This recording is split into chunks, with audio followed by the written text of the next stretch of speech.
শুভেচ্ছা জানাচ্ছি মাসুম মাহবুব।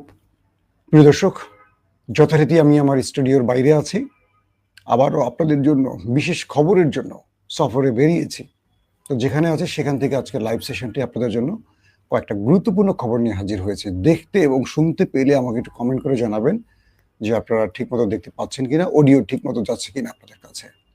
দর্শক, আজকে বাংলাদেশ প্রসঙ্গে আমি আলোচনা করতে চাই এবং আলোচনার প্রধান যে বিষয়গুলো থাকবে, একটি হলো বিএনপির অন্যতম নেতা রুহুল কবির রিজভী তার একটি বক্তব্যে ফেঁসে গেলেন, আর সেই বক্তব্যটিকে নিয়ে ইতিমধ্যে সোশ্যাল মিডিয়ায় ব্যাপক ভাইরাল হয়েছে।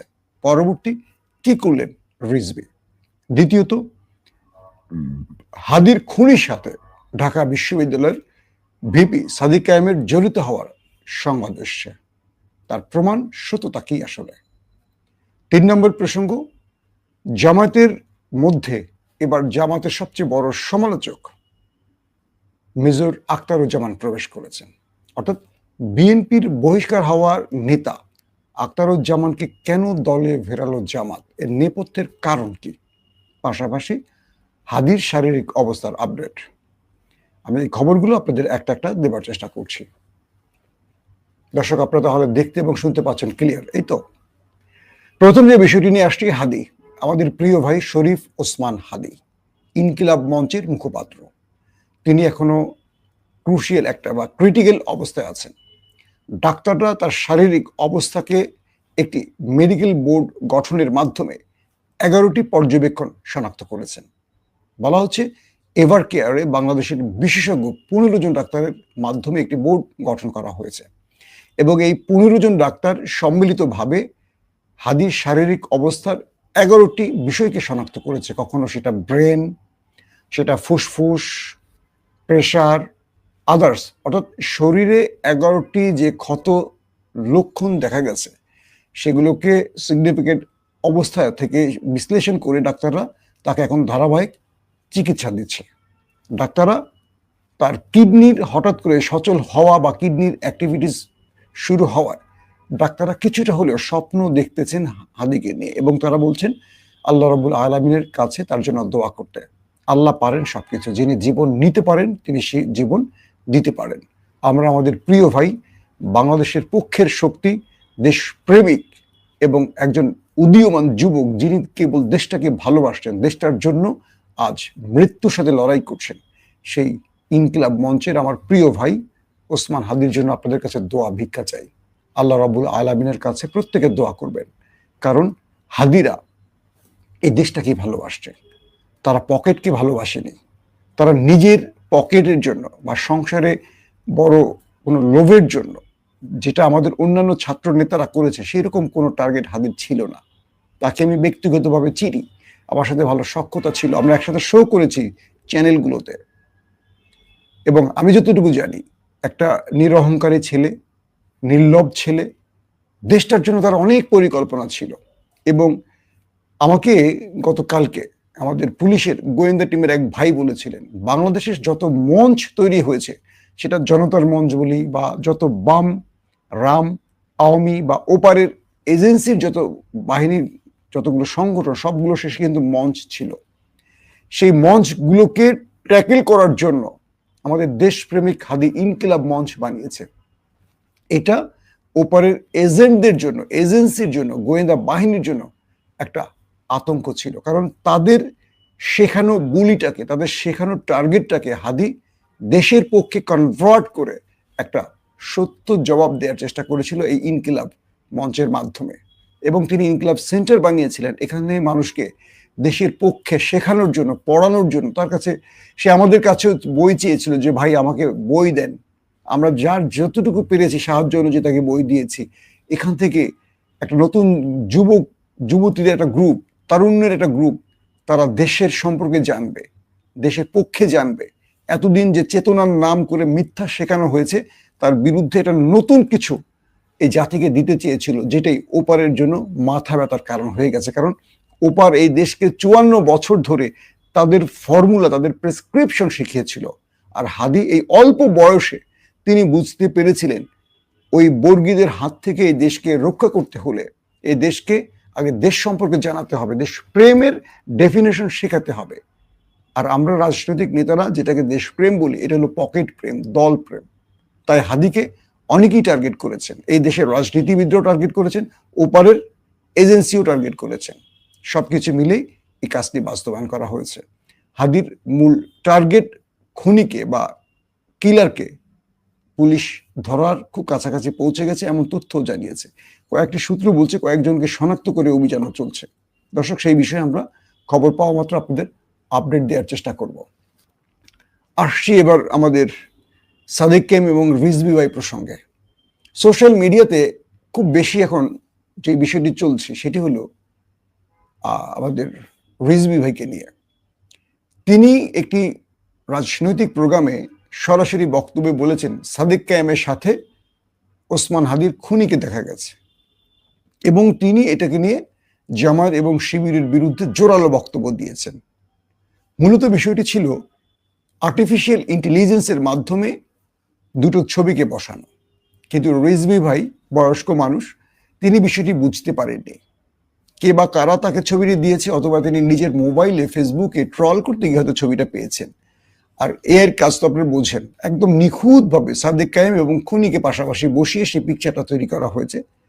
পরবর্তী রিজভী ভাই জামাত এবং শিবিরের সমালোচনা করে বক্তব্য দিয়েছেন এবং সাদেক কায়েমকে খুনির একজন সহচর হিসেবে বা মাস্টার মাইন্ড হিসেবে উল্লেখ করেছেন।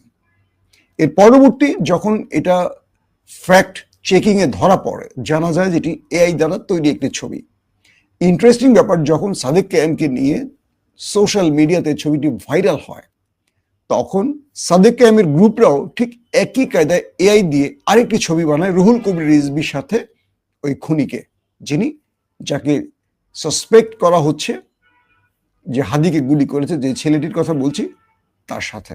সেখানে দেখা যায় দুজনে একসাথে চা খাচ্ছেন, আবার দেখা যাচ্ছে রিজভী ভাই তার সাথে কথা বলছেন, একজন এসে তাকে একটা অস্ত্র দিয়ে যাচ্ছেন, গান দিয়ে যাচ্ছেন, রিভলভার দিয়ে যাচ্ছেন। তো এই ছবিটিও রিজভী ভাই দেখেছেন। তো রিজভী ভাই দেখে আকাশ থেকে পড়েছেন, অসম্ভব, যাকে আমি চিনি না জানি না তার সাথে আমি চা খাচ্ছি, সে আমার পাশে বসে হাতে অস্ত্র নিয়ে বসে আছে, এটা কি করে সম্ভব? তখন রিজভী ভাই বুঝতে পেরেছেন যে এর আগের যে ছবিটি তৈরি হয়েছিল সাদেক কায়েমের সাথে, এটি অর্থাৎ জামাত শিবিরের বিরোধী গ্রুপটি বা প্রোপাগান্ডা সেলটি, হোক সেটা ফ্যাসিস্ট গ্রুপের, হোক সেটা বিএনপির, হোক সেটা এজেন্সির, যে কোনোভাবেই হোক, তারা এটি আর্টিফিশিয়াল ইন্টেলিজেন্সের মাধ্যমে তৈরি করেছে। যখন তিনি তার ভুলটি বুঝতে পেরেছেন, তিনি একেবারে দলীয় প্যাডে ক্ষমা চেয়েছেন। তিনি বলেছেন যে তিনি এই বিষয়টি বুঝতে পারেননি, সোশ্যাল মিডিয়াতে দেখে তার কাছে এটিকে সত্য মনে হয়েছে বলে তিনি জামাত এবং শিবির বা সাদেক কায়েমকে নিয়ে বক্তব্যটি দিয়েছেন। এর জন্য তিনি ক্ষমা চেয়েছেন। এখানে একটা বিষয় মার্ক করতে হবে, সেটা হলো বাংলাদেশের রাজনীতিতে ক্ষমা চাওয়ার প্র্যাকটিসটা আমরা একেবারেই দেখি না। রিজভী ভাই বয়স্ক মানুষ, দীর্ঘদিন প্রায় 16টা বছর ফ্যাসিস্ট বিরোধী আন্দোলন করেছেন, তার উপর অনেক অত্যাচার নির্যাতন হয়েছে, আমরা সবাই সাক্ষী তার। তিনি একটা ছবি দেখেছেন, তার কাছে এআই বা আর্টিফিশিয়াল ইন্টেলিজেন্সের অনেক কাজ বোঝা খুব কঠিন, এত নিখুঁতভাবে। এখন সবাই তো ফ্যাক্ট চেকিং করতে পারে না, সেই পদ্ধতি বা প্রযুক্তি সবার থাকে না। তিনি যে ভুলটা করেছেন, সেই ভুলটার জন্য তিনি ক্ষমা চেয়ে সঙ্গে সঙ্গে দলীয় প্যাডে স্টেটমেন্ট দিয়েছে। আমি আশা করব যারা রাজনৈতিক শিষ্টাচার বজায় রাখেন, সৌন্দর্য বজায় রাখতে চান, এবং রাজনৈতিক যে সহমর্মিতার জায়গাটি আছে, যেটা এটাকে ভালোবাসেন, তারা এই বিষয়টিকে পজিটিভ অর্থে দেখবেন। রিজভী ভাই আমাদের চোখে আঙুল দিয়ে দেখিয়েছেন যে ভুল হলে ক্ষমা চাওয়া একটা মহৎ কাজ। এটাকে কেউ নেগেটিভ অর্থে নেবেন না। অনেকেই বলছেন একটা দলের সিনিয়র নেতা এটা কি করে বললেন, ভুল হতে পারে মানুষের। সবচেয়ে বড় জিনিস, তিনি ভুল করে ক্ষমা চেয়েছেন, এটাকে পজিটিভ অর্থে দেখতে হবে। দ্বিতীয় যে বিষয়টি, সাদেক কায়েমের গতকালকের বক্তব্যটি নিয়ে বিএনপির ঘরে ব্যাপক আলোচনা সমালোচনা হচ্ছে। সাদেক কায়েম ওসমান হাদি গুলিবিদ্ধ হওয়ার পর বলেছিল মাফিয়া এবং চাঁদাবাজদের বিরুদ্ধে এবারের আন্দোলন। আমার প্রশ্ন হলো, মাফিয়া এবং চাঁদাবাজ বা গডফাদার বিএনপি কি নিজেকে মেনে নিচ্ছে? এখন আমি আমার ভিডিওতে যদি বলি টেম্পু, আমি যদি বলি চাঁদাবাজ, আমি যদি বলি সন্ত্রাসী, কোনো দলের নাম উল্লেখ না করি, তাহলে বিএনপি তেতে যায় কেন, খেপে যায় কেন? বিএনপি কি নিজেকে চাঁদাবাজ মেনে নিচ্ছে? সোশ্যাল মিডিয়াতে যদি এরকম চাঁদাবাজদের বিরুদ্ধে বা অসৎ লোকের বিরুদ্ধে একটা পোস্ট করা হয়, বিএনপির লোকরা এসে গালাগাল শুরু করে। অদ্ভুত একটা বিষয়, মানে নিজেরা নিজেদেরকে চোর বাটপার টাউট হিসেবে স্বীকৃতি দিচ্ছে। এত গর্ধ মেন্টালিটির মানুষ রাজনীতি করে কি করে? এটা সাদিক কায়েমের এই বক্তব্যটি ছিল ওসমান হাদির গুরুতর আহত হওয়ার পর একটা প্রতিক্রিয়া। একসাথে যারা জুলাইতে ফাইট করেছেন তাদের প্রত্যেকের হৃদয় রক্তক্ষরণ হচ্ছে। আমি গত রাত এক ফোঁটা ঘুমাতে পারিনি, এবং আমি আমার প্রায় 250 কিলো জার্নি করে, 250 কিলোমিটারের অধিক, প্রায় 300 কিলোমিটার জার্নি করে আমি কাল রাত সারা রাত না ঘুরে, মানে না ঘুমিয়ে গাড়িতে জার্নি করে এসছি। সেখান থেকে আমি আপনাদের সাথে লাইভ করছি। এবার চিন্তা করেন, হাদির জন্য চোখের পাতা এক করতে পারিনি। সারাদিন শুধু নিউজ সাইটগুলো দেখেছি, আল্লাহ কোনো দুঃসংবাদ দিও না প্রিয় ভাইটাকে। এরকম দেশপ্রেমিক দেশে হাতে গোনা কজন জন্মায় যে মৃত্যুকে পরোয়া করেনি, নিজের দেশটার জন্য হাসি মুখে গুলি খেতে মুখ পেতে দেওয়ার মতো সক্ষমতা বা সাহস যার আছে। দর্শক, আরেকটি ব্যাপার হলো, সোশ্যাল মিডিয়া আরেকটি বিষয় ট্রেন্ডে এসছে, সেটি হলো আমাদের বিএনপির মহাসচিব মির্জা ফখরুল ইসলাম আলমগীর।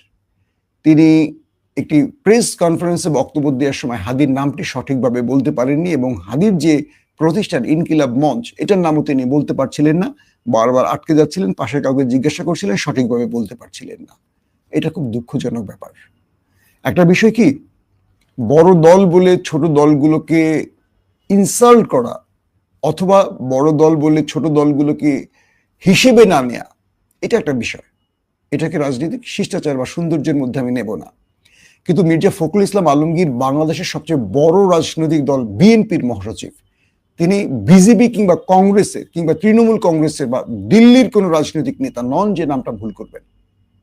যে দেশটার সবচেয়ে জনপ্রিয় নেতা বা জনপ্রিয় একজন ব্যক্তি, 16 বছর বিএনপিকে যিনি তার নিজের কি বলবো নিজের মতো করে নিজের মতো না, নিজের সাধনা দিয়ে, পরিশ্রম দিয়ে, ত্যাগ দিয়ে সর্বাধিক মামলার আসামি ফখরুল ভাই। আমার খুব শ্রদ্ধেয় একজন ব্যক্তি, আমি সম্মান করি তাকে। তো সেই ফখরুল ভাইকে বলবো যে এই বিষয়গুলো আমাদেরকে আহত করে। এখন আপনি হয়তো বলবেন যে তার নাম মনে রাখতে নাও পারে। ওসমান হাদি ভেসে আসা একটি নাম নয়। সারা বাংলাদেশের প্রতিটা গণমাধ্যম, সোশ্যাল মিডিয়া এখন ওসমান হাদির আলোচনা চলছে। এই সময় একটি দলের মহাসচিব তারেক রহমান কিন্তু সঙ্গে সঙ্গে তার স্টেটমেন্টে ওসমান হাদির নাম বলেছেন, এবং মানে যারা টার্গেট করে খুনের চেষ্টা করেছে তাদের বিচার চেয়েছেন।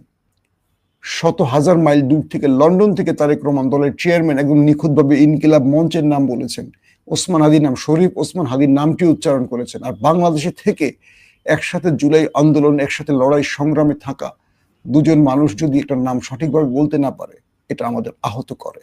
আমরা এই রাজনীতি চাই না। দর্শক, শেষ যে বিষয়টি, সেটি হলো জামাতের মধ্যে বিএনপির বহিষ্কৃত একজন নেতা যোগ দিয়েছেন, মেজর আখতারুজ্জামান। এই লোকের প্রতিটি টকশো শুনলে বুঝবেন এই লোকটি একটা চতুর, স্বার্থপর এবং কি বলবো যে আর কি কি উপাধি দেয়া যায়। বয়স্ক লোক, আর বেশি খারাপ কিছু বলতে চাই না, কারণ তিনি মুক্তিযুদ্ধের সাথে জড়িত ছিলেন। তো এই লোককে বিএনপি বহিষ্কার করেছে, তাকে জামাত টেনে নিয়েছে।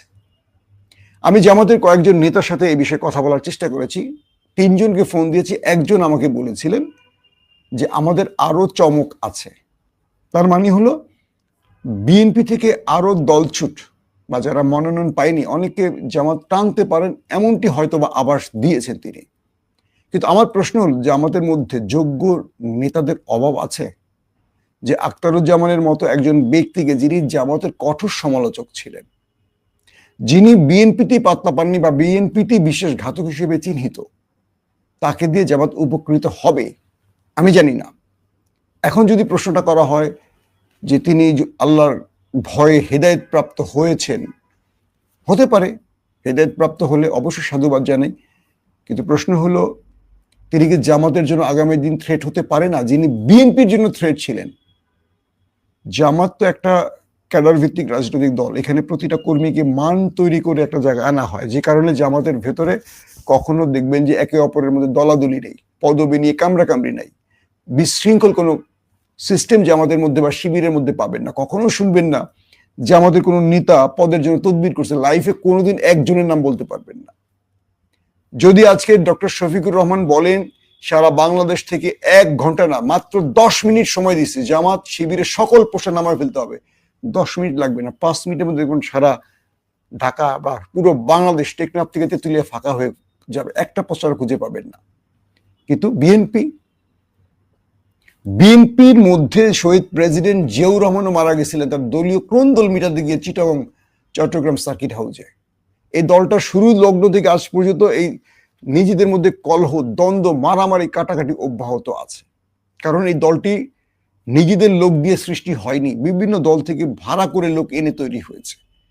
তো এখন যে জায়গাটা তৈরি হয়েছে, বিএনপির বয়স তৈরি হয়েছে, তারেক রহমান এই মুহূর্তে বিভিন্ন দল থেকে আসা লোকগুলোকে সাইড করে রেখে নিজ দলে যাদেরকে তৈরি করেছেন, ছাত্র দল থেকে যারা উঠে এসছে, যুব দল থেকে তৈরি হয়ে এসছে, তাদেরকে এখন যোগ্য জায়গায় দিয়ে দলটাকে গোছাতে পারেন।